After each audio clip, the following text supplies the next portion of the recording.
Good morning, class. My name is Jeremiah Dobson, and I will be going over Unit 1's discussion post.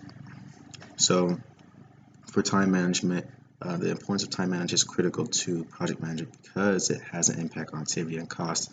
I decided to talk about the estimating activity durations due to the fact that it does hit on activity and cost. And the reason why I said it is because of three main points. The first one is padding. And then finding ways to actually get an accurate estimate of activity and durations through 1-point or 3-point estimating. So starting with padding. Padding is kind of like a ballpark guesstimation with no prior experience or with some experience, but it's not an accurate way of going about things, and it could cause a lot of problems. It could ruin your reputation, it could increase costs, it could lead to unused allocations. So padding is inappropriate and a sign of poor management practices. Too much time will result in increased costs, used allocations, and damaged reputation.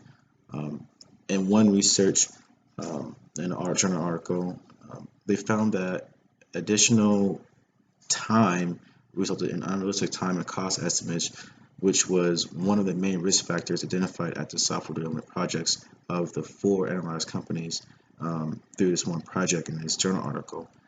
And so padding is not the way to go if you're planning on scheduling or outlining an event.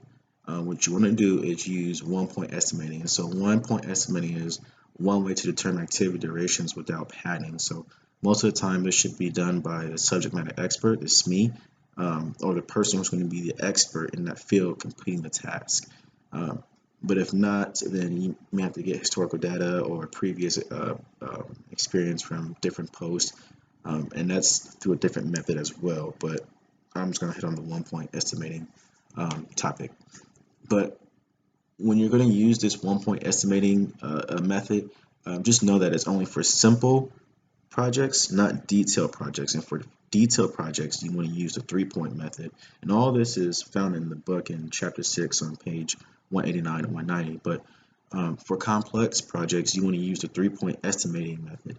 Now, this method has 3 important formulas that must be used to get an accurate picture of how long a project will take. I'm going over a short version of it, but it gets more in depth. The 3 types are expected activity duration, activity standard deviation, and activity variance. These 3 formulas will help create the critical path when you're developing it, as well as prevent overspending and overmanning. So remember, when you're going over to create these estimates for time, try to avoid padding. It's not the way you want to go. 1-point is good only for simple projects, and then 3-point is preferred for complex, in-depth, detailed projects. But besides that, that's all I have.